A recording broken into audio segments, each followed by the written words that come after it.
What's up, Jackrabbit Nation? It's the Splitting Hairs podcast presented by Jackrabbit Illustrated. Kyle and Dallas here tonight. Hopefully Matt can join us here before too long. But Dallas, how are you doing? It's improvement week. Not a whole lot on the table for the Jacks as far as discussion about an opponent and who we played previously. But how you feeling? Feeling good. Solid weekend of football. I still look at my wounds after that Vikings game getting done just now, but you can't be all that surprised. I know, man. It's like you outplay the opponent and then you leave it in the hands of a kicker who we all know that if you're a Vikings fan, it doesn't bode too well. Since 98, it hasn't bode too well. So no, par for the course. But otherwise, they get some great college football yesterday. Missed watching the Jacks, but I wanted to plug. We got a couple of special edition pods. If as everybody's getting ready for the game week here. If you want to go back and listen, you got what? We've got 2 solid interviews that you had, Kyle. We got Coach Stig from about a week ago. So I'd go back and check that out. About everything that comes out of Stig's mouth should go on a poster or a T-shirt or something. Basically, everything is quotable. A lot of wisdom. A lot of wisdom. More than I think he knows what to do with. Exactly. And then we got Mark Gronowski. Yeah, that came out just today. So listen to that. And then also, if you're looking just for some basic college football talk, we had a group pod here a few days ago just talking the FBS realignment and the impact on FCS and what that could do to some familiar teams. So a lot of good content. Make sure everybody gets back and checks that out. Yeah, definitely. We would love for you guys to check it out. Give us a rating, however you catch your pods, whether it's Spotify, Apple Podcasts, or Apple Music, whatever they're calling it these days. Wherever you listen to it, feel free to give us a rating. We can always improve. We definitely take your feedback to heart, and we love hearing from fans. Just weigh in all together. So appreciate that. It was fun catching up with both Stig, doing the pod with you guys. I thought we had a great back and forth. Just a really hot button topic, right? The realignment. Everybody's always curious to see what happens and how the complexion kind of shakes up, and the implications for FCS are really cool to talk about nowadays. There's some rumblings in the Twitterverse that it's already a foregone conclusion that James Madison and North Dakota State are going to play for a title because. Well, if you saw it on Twitter, you know it's true.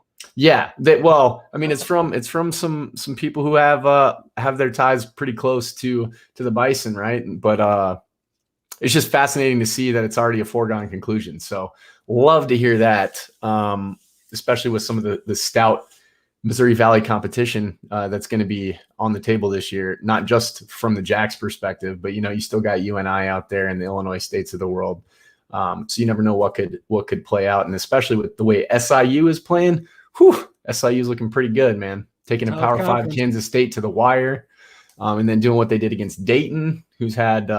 Dayton is what they are, but they had a nice little tight end in the league currently with the Saints. So there's always good talent out there, so you never want to sleep on anyone. And realignment is always a fascinating conversation, as was the conversation with Mark. It was great to check out what Mark is up to these days as far as his rehab and what he's going through and just kind of his thought process. Obviously, he was a big-time contributor for the Jacks in the spring.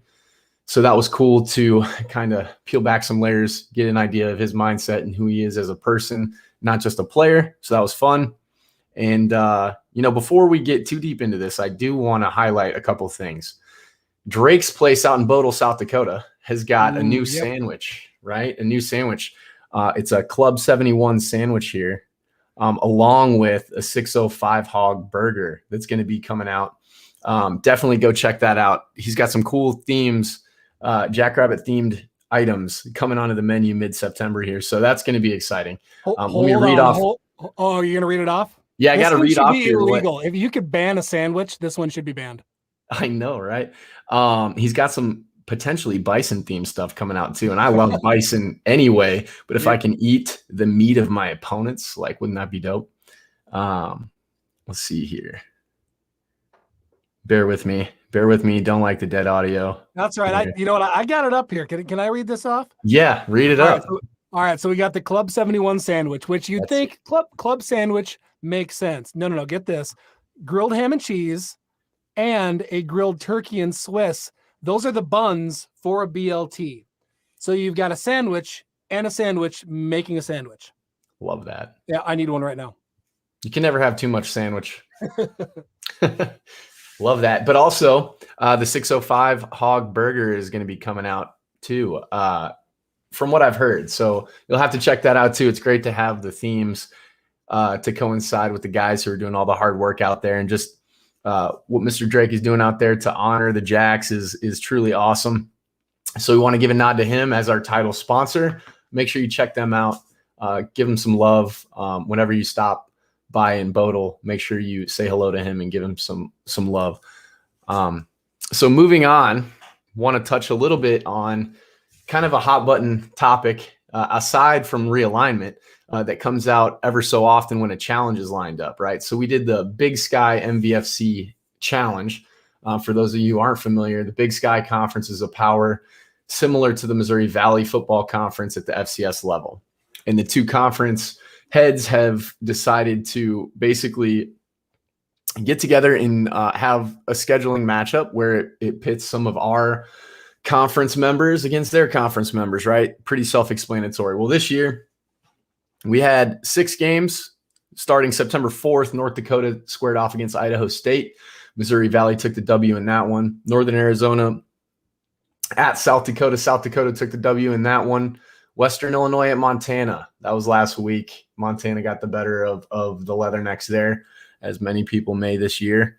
September 11th, UNI at Sac State. Now, that was kind of a marquee matchup that people had their eye on, right? Because Sac State actually was, I think they won a share of the conference not too long ago, maybe 2019, 2018, can't remember. I believe it was 2019. They were kind of, they announced themselves on the scene. Sac State did, with a new staff. UNI took that one pretty handedly as well. So then fast forward to this past weekend.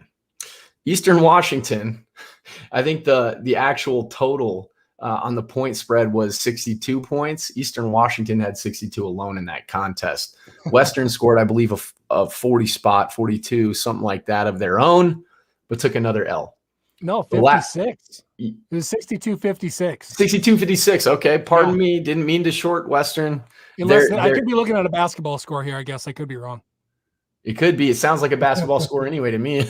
I mean, dang, like I don't see, you don't see a lot of 60 spots in games, but Eric Barriere, the quarterback of Eastern Washington, perennial Walter Payton Award finalist member, and just everything through the air type quarterback. Also can get it done a little bit with his legs. Had a day, right? Like I think he had over 250 plus yards in the first quarter, first half or something like that, which was just insane. 524, 6 touchdowns. Yeah. So, an average day at the office, if you're playing badly, yes. it's don't want to take anything away from those guys, but it is Western Illinois who has struggled and has finished toward the bottom of the conference as far as all of the Missouri Valley contendership is concerned. They tend to finish toward the bottom. They're 0-3 currently. North Dakota State checking in at 3-0. South Dakota State obviously 2-0. Illinois State's also there, right there with Indiana State, who's our foe coming up this week, which, we'll dive into more of them later. North Dakota is also 2-1. Northern Iowa is 2-1. So right now we got a big log jam at 2-1. Northern Iowa, South Dakota, Southern Illinois as well. Southern Illinois' only loss was to Kansas State, ranked Power 5 foe. South Dakota obviously dropping theirs to Kansas by 3, kind of on a boneheaded targeting call late in the game that kind of, put them in a disadvantageous position. And then you got Missouri State, who dropped their lone loss to Central Arkansas. So they're 1-1. Youngstown State and then Western Illinois rounding out the whole conference at 0-3. I'll be interested to hear Ben and Brendan break down USD a little bit, because they're obviously, they're always kind of outward looking. They break down other games. Just looking at the Coyotes from afar, I don't know what to expect out of them this year. I think they got a lot of talent. It'll be what Matt harps on a lot is their offensive line. And, right. and obviously it being a rivalry and an in-state rivalry, and at their place, it's going to be intense. The ante is going to be upped, and obviously they won the last one. So I would imagine the boys in blue are going to be pretty hyped to get that bad taste out of their mouths as well. Now, if you look at just diving back into the Big Sky Missouri Valley Football Conference Challenge here, We went 4-2 as a conference. The Valley did, with our 2 losses being Western Illinois. So, I mean, if you look at it, you really can. It's every contest is unique, but essentially the same team lost twice. So, therefore, it's kind of tough to kind of put too much weight in the 2 losses. But I will say this: it's nice to just kind of get a leg up on what is a really good conference in the Big Sky. As far as their FBS wins overall, they had the most by conference with 4, which I find kind of ironic, just if you're looking at weighted matchups and strength of schedule. Northern Arizona just beat U of A, but didn't beat South Dakota. U of A meaning Arizona, Power 5 Arizona, right? So, but didn't beat South Dakota. South Dakota took them to the woodshed. So I think that's kind of a telling point there, right? And then I think the big heavy hitters in the Big Sky are going to be Montana State. Those are the big heavy hitters. Obviously, UC Davis does some nice stuff out there. I'm just talking about the most complete teams. Don't want to take anything away from UC Davis. I just think that Montana and Montana State have been those fixtures in that conference for so long. And then with the resurgence of Bobby Hauck coming back for a head coaching stint at Montana, that's going to be huge. Montana State obviously is playing with some fire with a new head coach as well. So that's pretty exciting to kind of see us get a dub there, because whenever you're going to compete, especially against other conferences at that level, you want to compete with some tenacity. I do find it interesting. South Dakota took Cal Poly out back and spanked him pretty good as well. Carson Camp kind of had a resurgence at quarterback, driving the ball down the field a little bit better. Listening to an interview with him, he said he trusted his teammates more. So again, that will be a fascinating matchup down the road with the Jacks. Cal Poly, though, has Bo Baldwin as their head coach, former Eastern Washington head coach. He is revamping that offense, which was from a triple option type look to now more of a conventional spread, like conventional modern day spread type offense.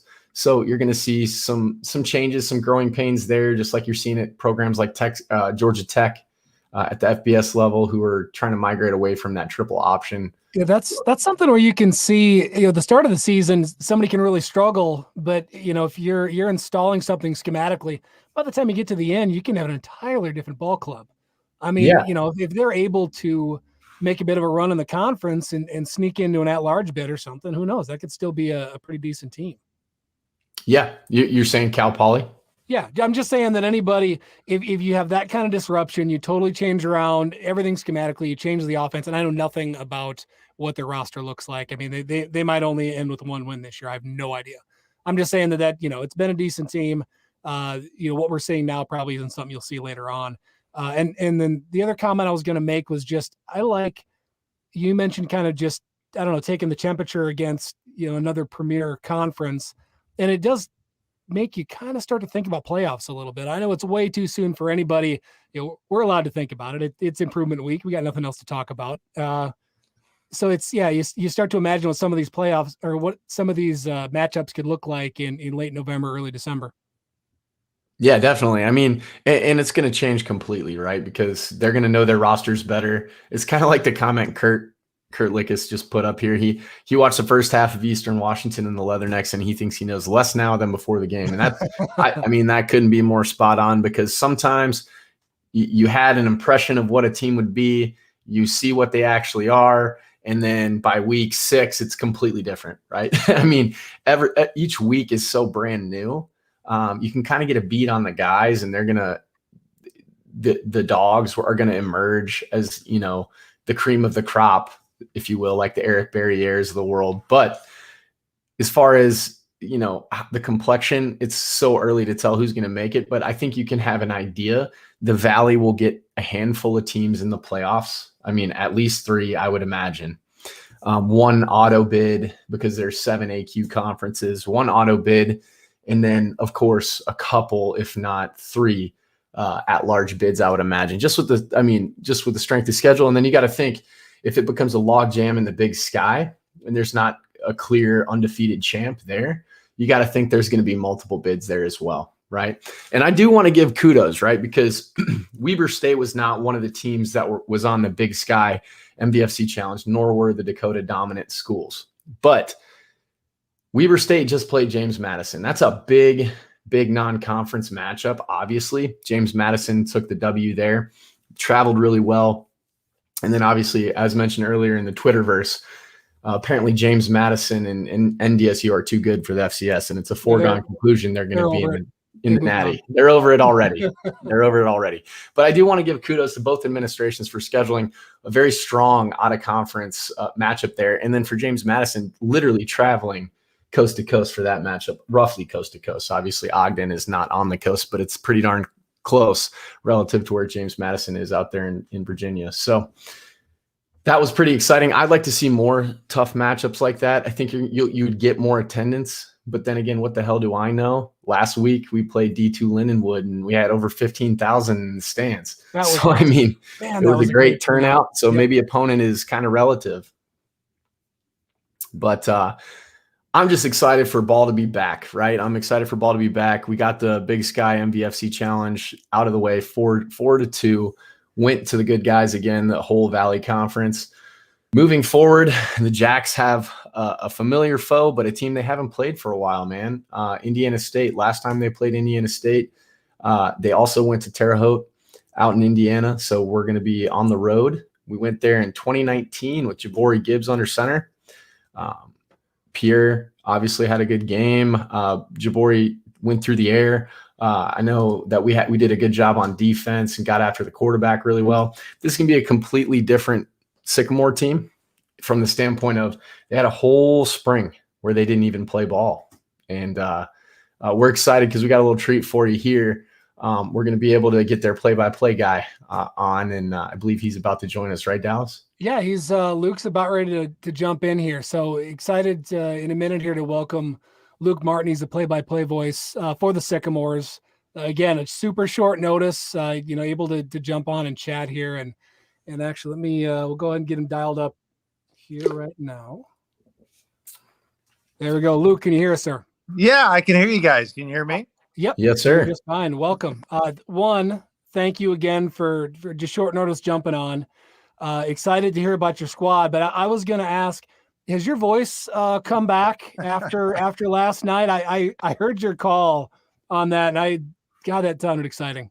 Yeah, when you get down to the very last second, it'd be nice if those games were a little bit decided before the final 2 seconds of the game, right? But it was a lot of fun, and to be able to win a game like that on the road, really two evenly matched teams. I mean, there's no secret. I mean, the competition level for Indiana State is going to go up a notch this weekend when the Jackrabbits come into Terre Haute. But if you would have been leaving Richmond, Kentucky, losing in the fashion it would have, which you don't trail all night long till 49 seconds are left in the game, but you find a way to come back, you score, and the guys who did it was amazing. Curtis Wilderman, who didn't win the starting job, it was a lackluster kind of first half offensively. He starts the second half.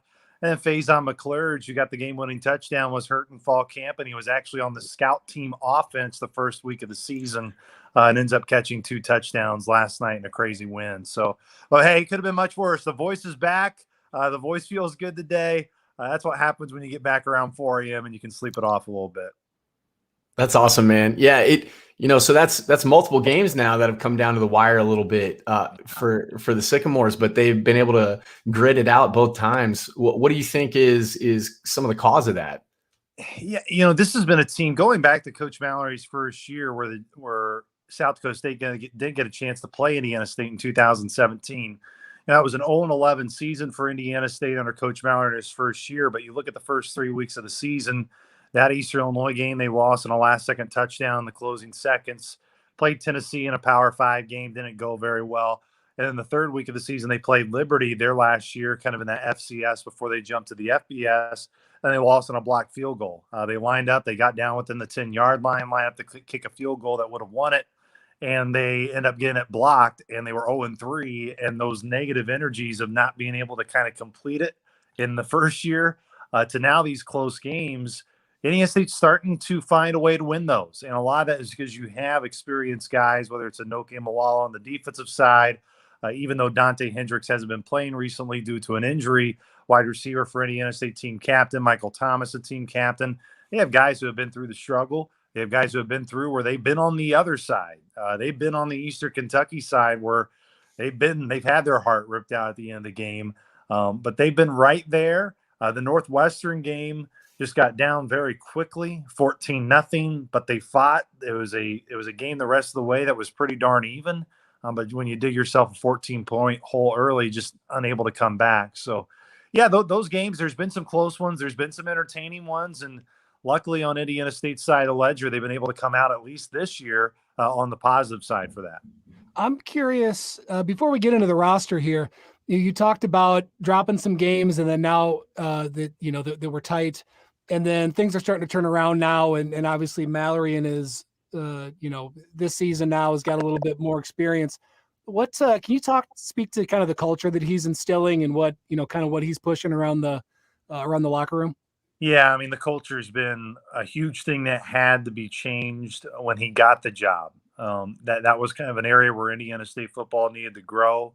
It's been a complete culture change since his first year in 2017, and he started to get guys that are just buying into the program and what they want to do and where they want to go. And Indiana State's a basketball school. There's no secret about that. When you have the history of a Larry Bird that came here and played, of course, that's what everybody, when they hear Indiana State, that's who they think of, right? But Coach Mallory is the son of Bill Mallory, who's the all-time winningest coach in Indiana.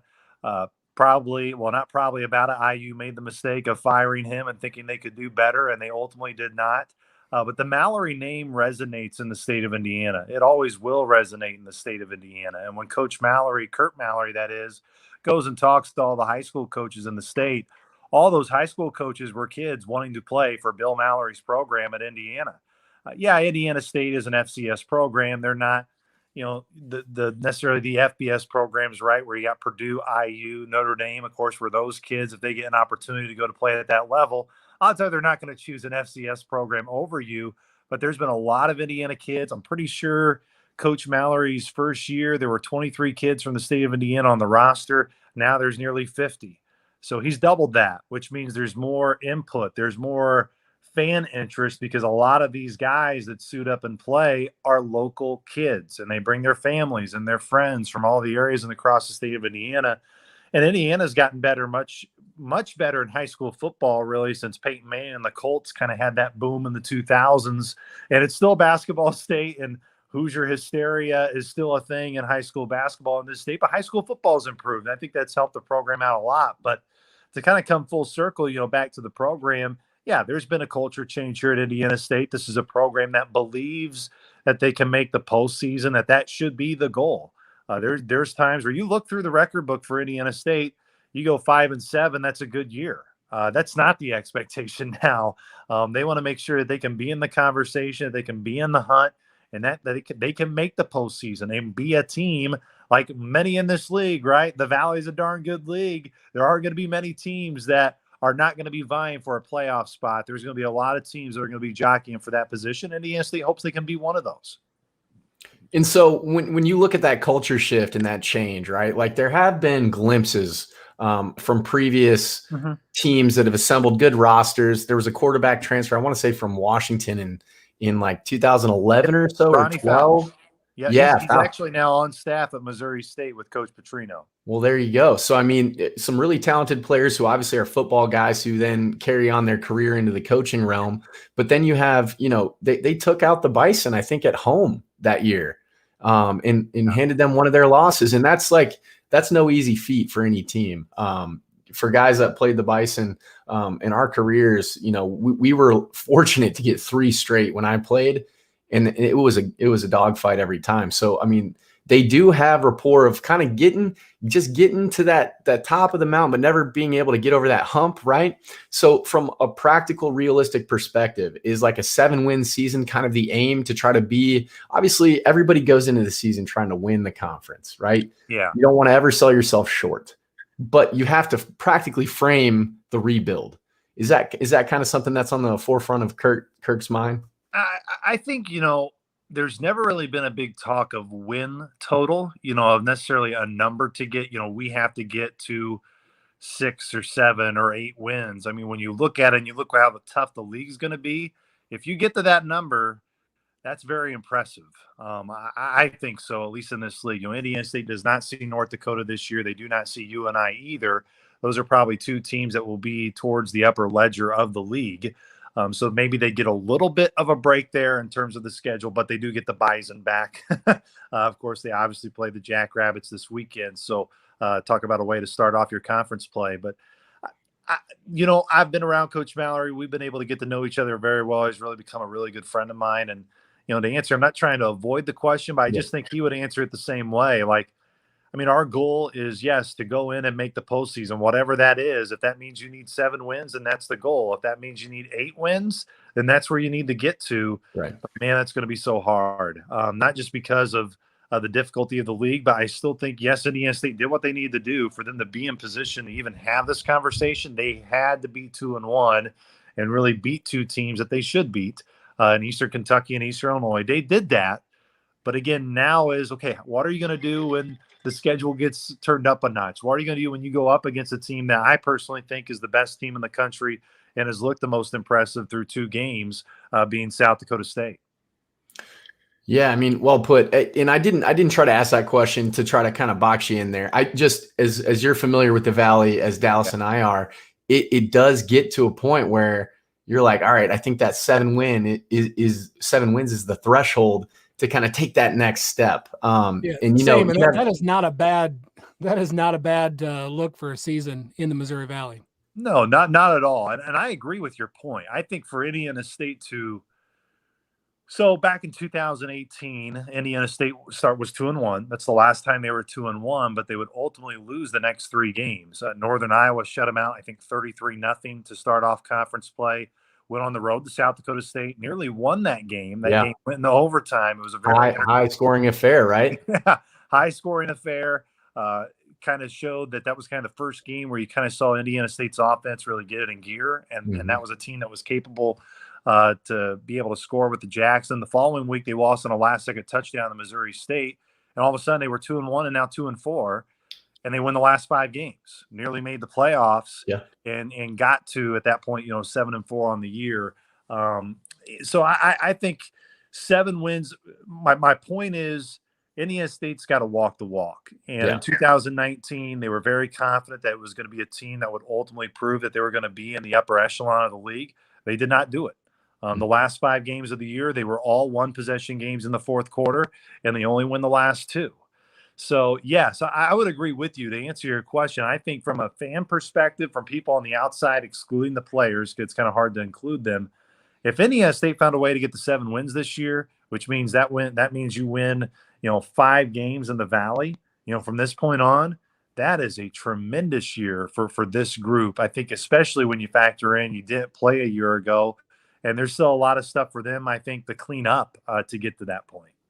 Yeah, certainly. And then to that point, in 2018, obviously it's a little bit different team here in 2021. 3 years later, you may have some carryover with just a few guys there, but early in the year, we were joking about it earlier before we brought you on.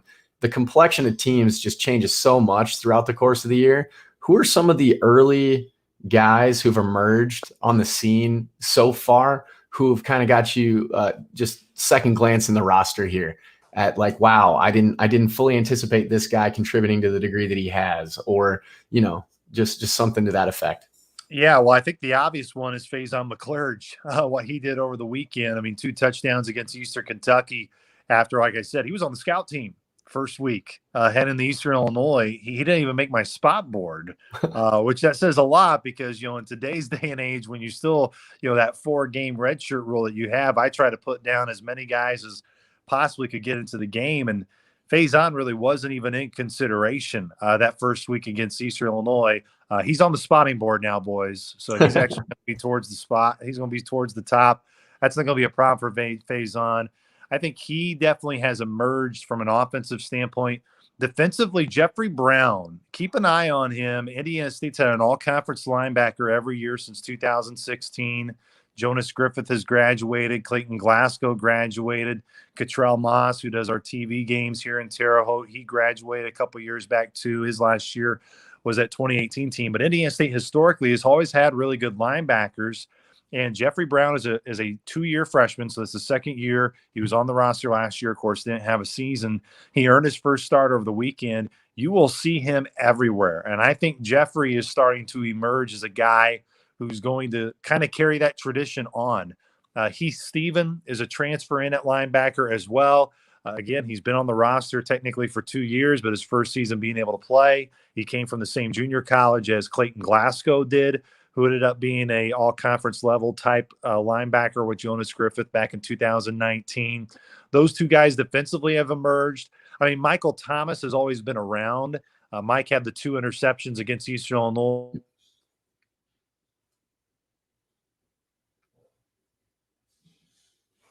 But he got the pick 6 there against Eastern Illinois back in the week 0. Mike's been a guy that's improving. So I'm really excited just to see this roster continue to evolve. There's guys we knew that would be key pieces like Mike Thomas, like Anoke Mawala. Offensively, even though Dante Hendrix has missed the last couple of weeks, Michael Hoppert missed over the weekend. Those guys we knew were going to be key guys on the Indiana State roster. But those other names that I told you, keep an eye on those guys. I think those guys are going to continue to probably lay the groundwork for what will be really good careers for them here in Terre Haute.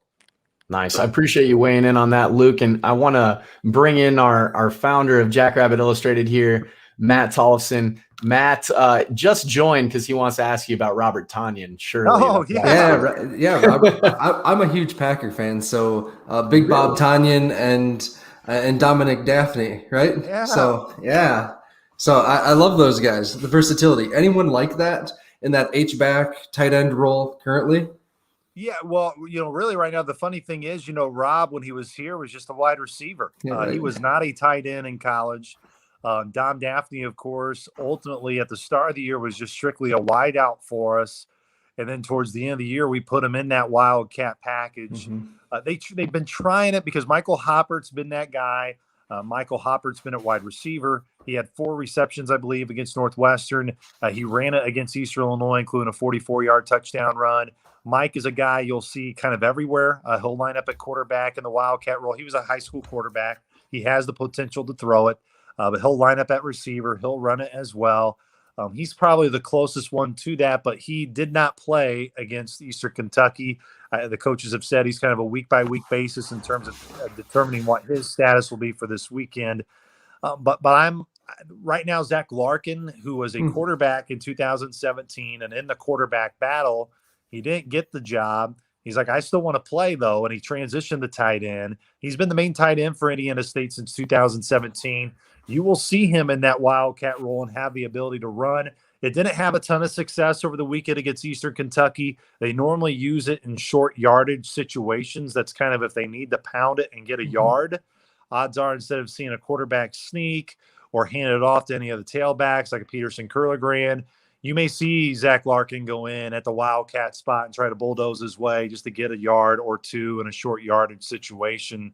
So Zach Larkin's kind of that guy right now. Sure. Michael Hoppert's kind of misdoing everything from an offensive perspective.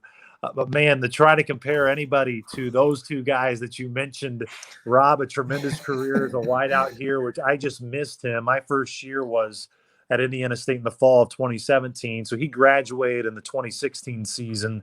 Man, seeing Dom do what he did towards the end of that year last year was amazing. And so great to see because Dom's a guy who went to Iowa, was so talented, really probably could have played. I mean, he's a Big Ten talent, but it just shows you how deep those rosters are when a guy like that can't even get on the field.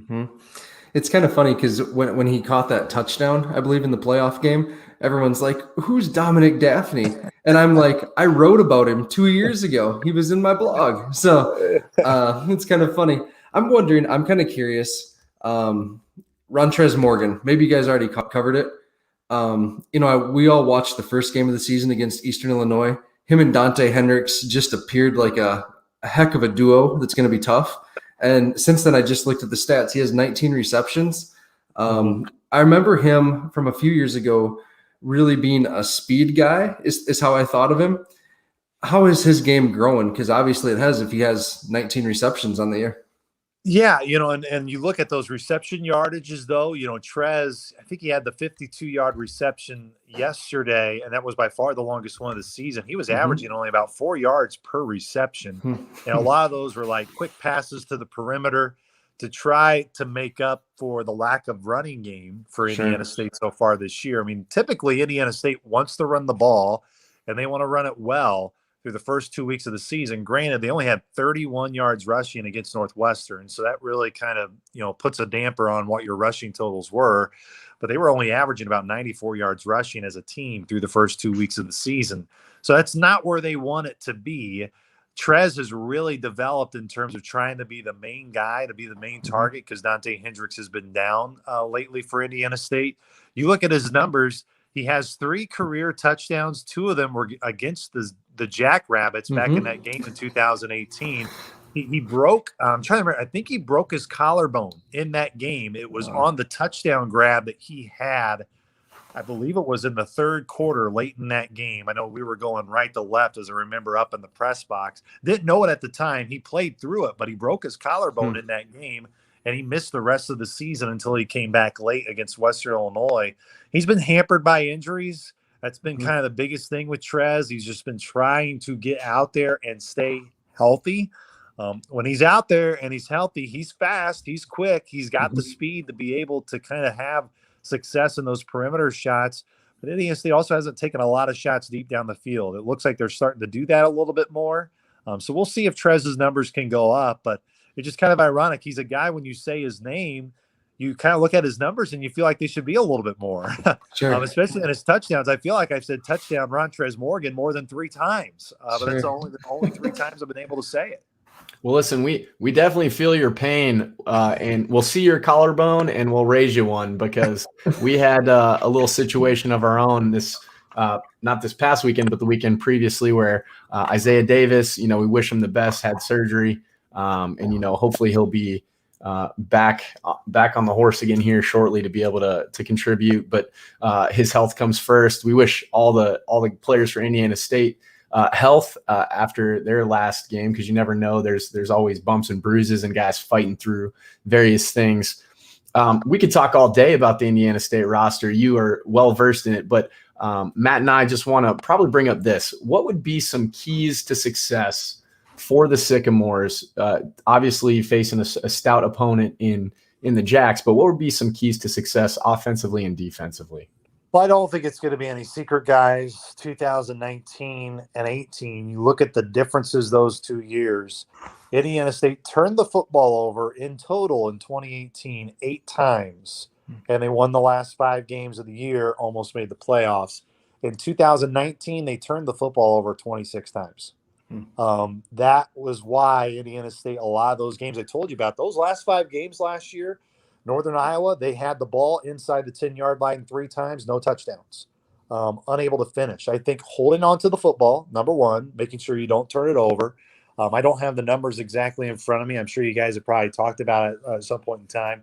The game in 2019, it was really turnovers for Indiana State that started to steamroll for South Dakota State early. I mean, they had that 28-point, I think, second quarter.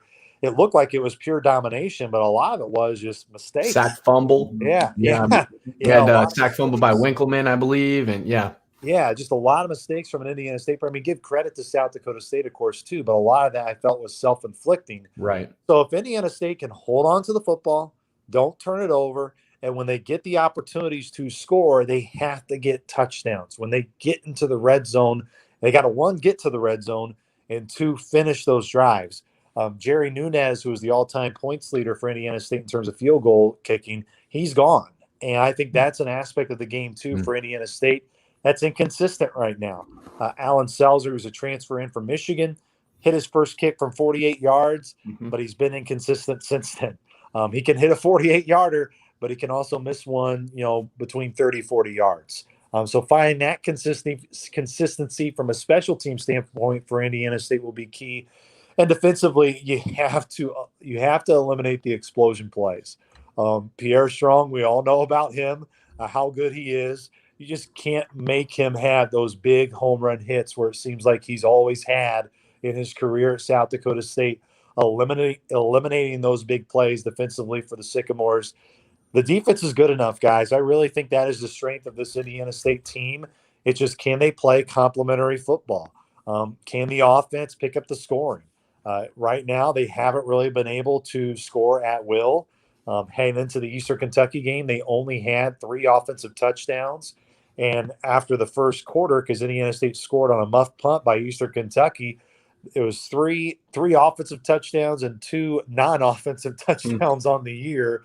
That kind of shows you the struggle it's been for Indiana State offensively. They've kind of been able to move the ball at times, just haven't been able to finish those drives. So I don't want to just simplify it and say, because I feel like that's such a cliche answer of hold on to the ball, be sure to finish drives. I think specifically for Indiana State, if they don't turn it over, I think sometimes we like to make this game complex and make it seem like you got to get really specific with your keys to the game. But for Indiana State, I think it's going to simply come down to that, because they're going to have to play their A-plus game to be in the game on Saturday. You can't have a lot of penalties. You can't turn the football over like crazy to have a chance to even win.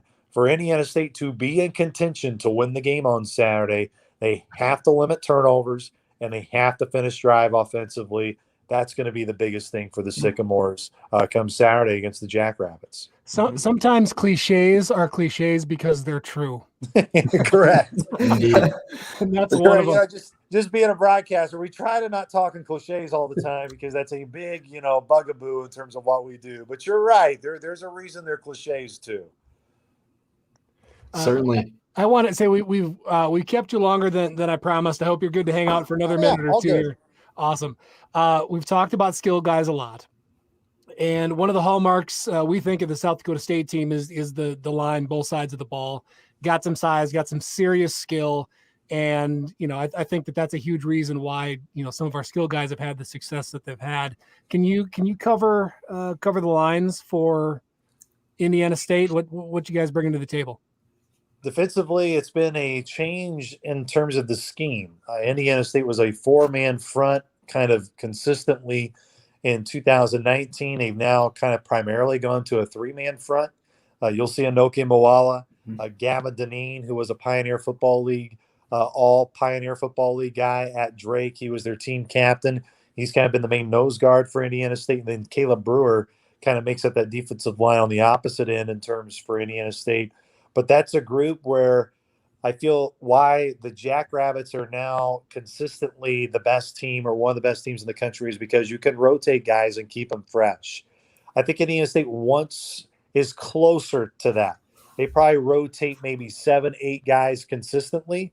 I don't think they're quite past 8 where it seems like South Dakota State is, but you'll see a mixture of probably 8 guys go in consistently, changing in and out, and that's made a difference because Indiana State can now sub, where in the past they've really not been able to do that, and as the game goes down, they really get worn down. Offensively up front, I still think that is a question mark for Indiana State. I don't think that was kind of heading into 2019. That was supposed to be a strength, and it was not. They had 5 redshirt seniors start that year, and I felt they were pretty underwhelming, to be honest, and wasn't to the point where they should be. This year, Isaiah Edwards is kind of that big guy there in the left guard spot. He went down late against Eastern Kentucky, but came back, so assume he will be okay. Keegan Trost was our starting left tackle. It was his first start at left tackle against Eastern Kentucky. He went down on the first drive. He was in a boot at halftime, so that's probably not very optimistic, but haven't heard exactly what his status will be. Carter Heron, who was the starter the first couple games of the year, he came back and got that spot on the left tackle. Carter's now, I think, like 315, 320. He came in as a freshman at 255, so it kind of shows you the weight that he's been able to put on and get stronger. Jose Vasquez is as tough as you can be. Jose kind of had to be thrown into the fire in 2019. He's now gotten stronger. Joel Stevens will be starting at the right tackle spot. It's an offensive line that has grown. You'll see Indiana State also bring in guys that are linemen but will wear tight end numbers, basically just trying to be one that they could be eligible, and if a pass could be thrown to them, they could get into that spot. But also to bring in just extra blockers So you'll see guys like Jalen Booth. He's a transfer from San Diego State. Adib Jowney just had his first action over the weekend against Eastern Kentucky after kind of being sick during fall camp, not COVID related. Just have to say that because people freak out when you say somebody was under the weather. But he was under the weather going into the Eastern Illinois game and was unable to play.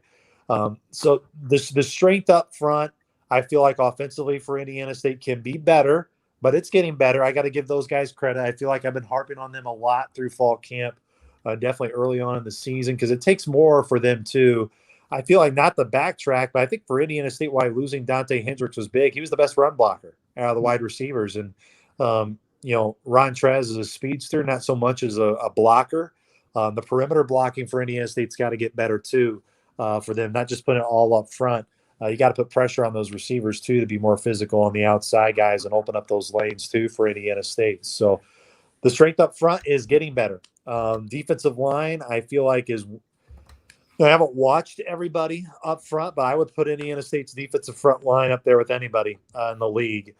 As you get into the depth, that's where, of course, that's really going to be shown in teams like South Dakota State and all the other teams within our league. But Indiana State won't bat an eye. I think that defensively, this is the most depth that they have had under head coach Curt Mallory, and I think it shows. Yeah, that's a really good point. I think that's the biggest change that I've noticed as far as on film is the odd front from the even 4-man front. And now you have a lot of teams going to either a 4-2-5 look or, these 3-4 odd man looks where they can just kind of confuse offenses as far as their schemes or the blitz packages they want to bring in. Of course, everyone's going to run a nickel or a dime package based on circumstance, right? So for those of you listening, 5 DBs and 6 DB sets, depending on down and distance and what's going on in the game. But what I notice is like it's going to take a minute to develop that depth, going from a 4-man front to a 3-man front, just because, you historically, whether you're running, a zero or a shade on the center, that's going to be your big 2-gap eater defensive nose tackle, right? So, I mean, being able to change the body comp of those guys from a 4-man front to now having to eat up more blocks, it's just going to take some time. But the reason I bring that up is because I thought we were going to throw all over Southern Illinois last year in their 3-man look, but we decided to run the ball and we ran it all over them in the first matchup.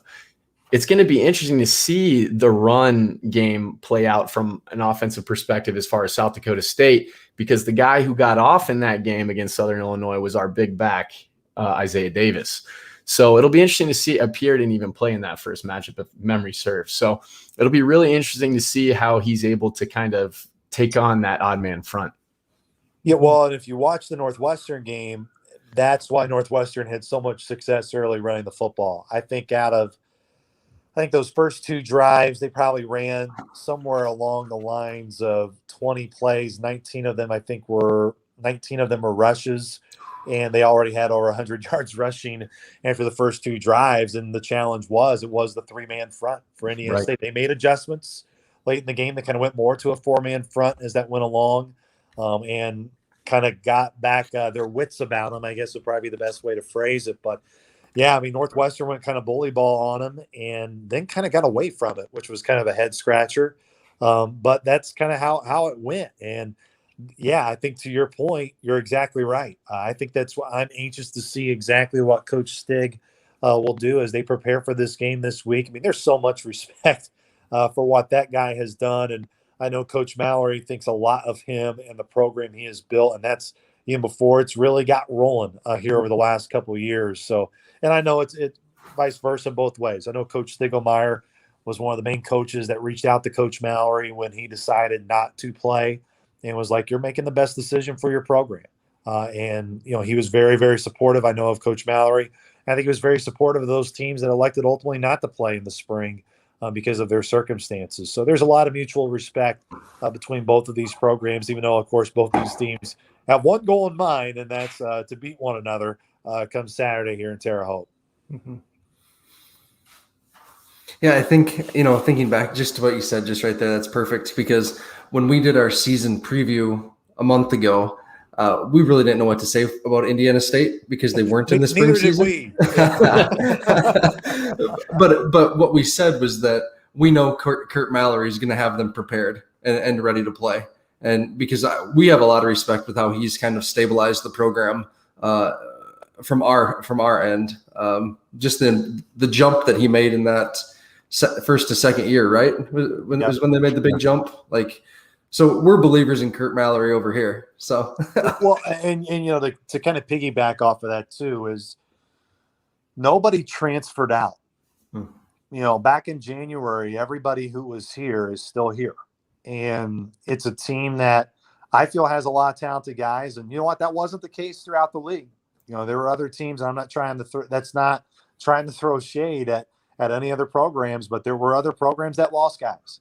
And that was probably going to happen for some programs. But that's the belief factor. These guys believe in their coach. They believe in one another. And not to get too cliche-ish again, but that's kind of what showed yesterday against Eastern Kentucky. Even when they got punched right at the very end, they only had 49 seconds left in the game. There was not one doubt that they were not going to win that game. That whole sideline believed they were going to win the game. That whole sideline knew they were going to find a way to drive and have a chance to win it at the end, and they did. And to your point, they were 0-11 in 2017. They got beaten by an average score of 52-10.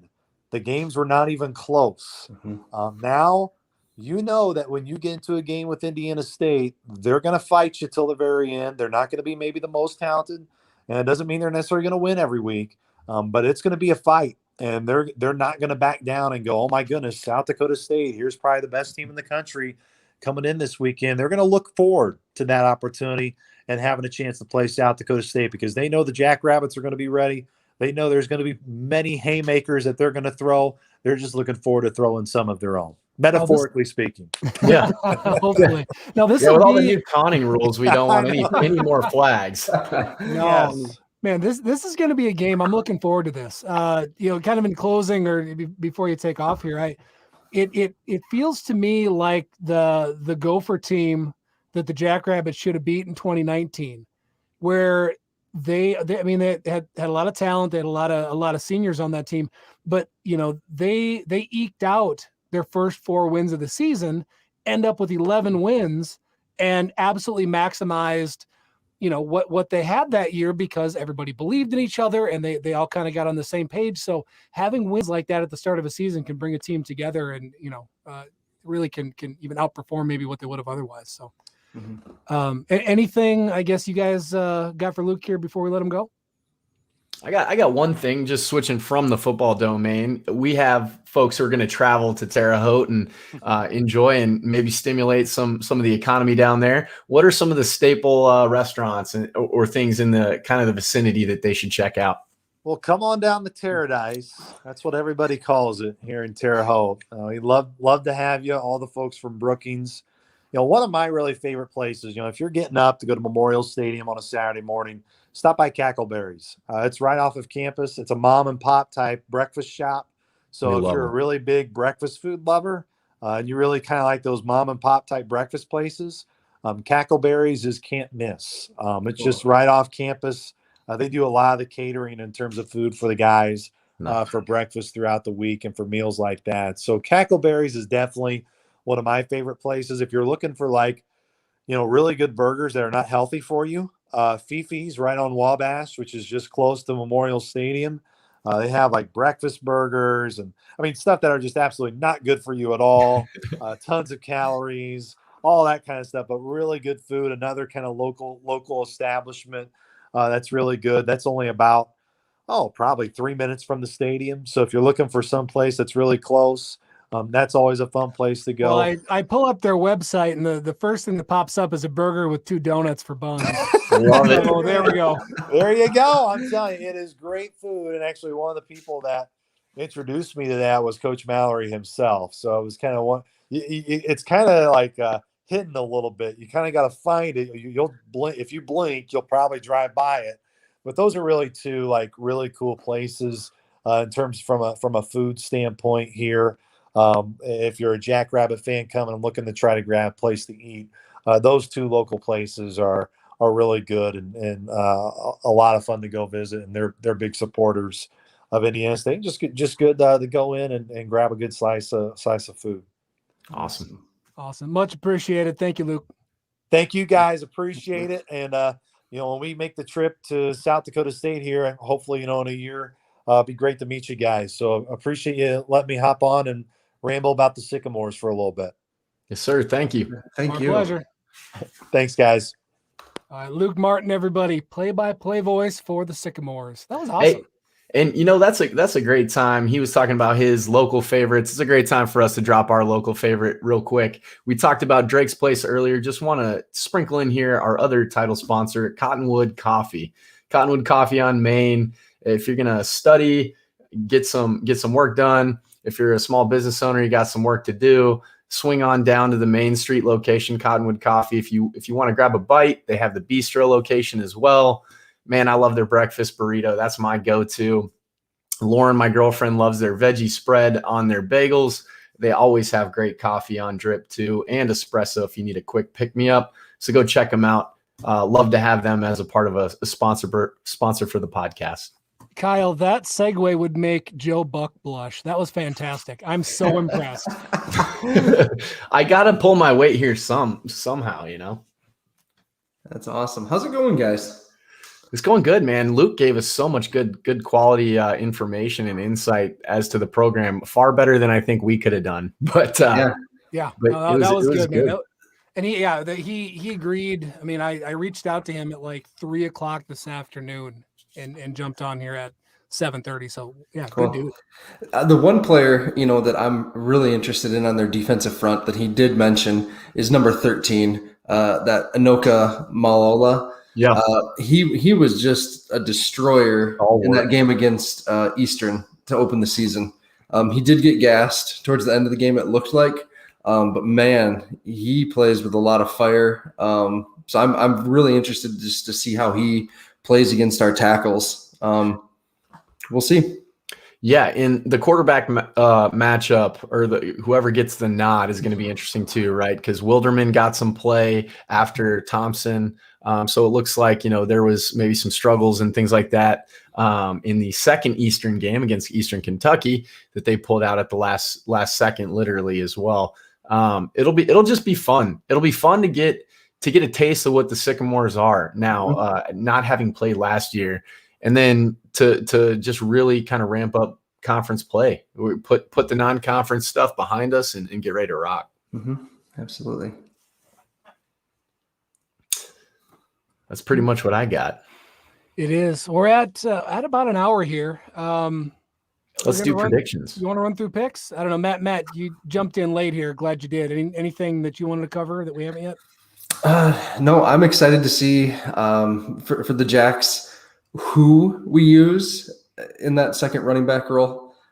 We've said before, and you guys said last week, we don't want Pierre carrying the ball 30 times a game. That just can't. It's not sustainable for his build. So I don't know. Someone's going to have to carry the ball, and I'm just excited to see what our offense looks like after this improvement week, and who steps forward. So we'll go forward with that. So we'll see. And then their defense. I'm just excited. I don't know. I'm excited for football again. It's been a busy week and weekend for me. So I'm excited to have some time for some football. So my prediction is Jackrabbits 35-17. I like that. What do you got, Dallas? Oh, making me go second. I was going to wait and just kind of pick someone between you guys. I'm still mulling over, so I had to make you guys second. I think this team's sneaky. I mean, if somebody's going to surprise the conference, I think it's going to be the Sycamores this year. Let's go. I mean, I think just in the end, size is going to be too much, and defensive line depth is going to be too much. So I'm going to go Jackrabbits. Let's go. Let's go 28-10. 28-10. That's giving a nice nod to them. That's good. I think that, after hearing Luke talk about it and after watching, I do think that their offense is going to struggle against our defense. just because our defensive line seems to be just a pest. And as far as our offense versus their defense is concerned, it'll be interesting to see how we approach that 3-4 front. I'm going to say we'll put up, I think we'll put up 35 to 38 points. I'm going to say 38. I'm going to say 38 to 14. Good guys.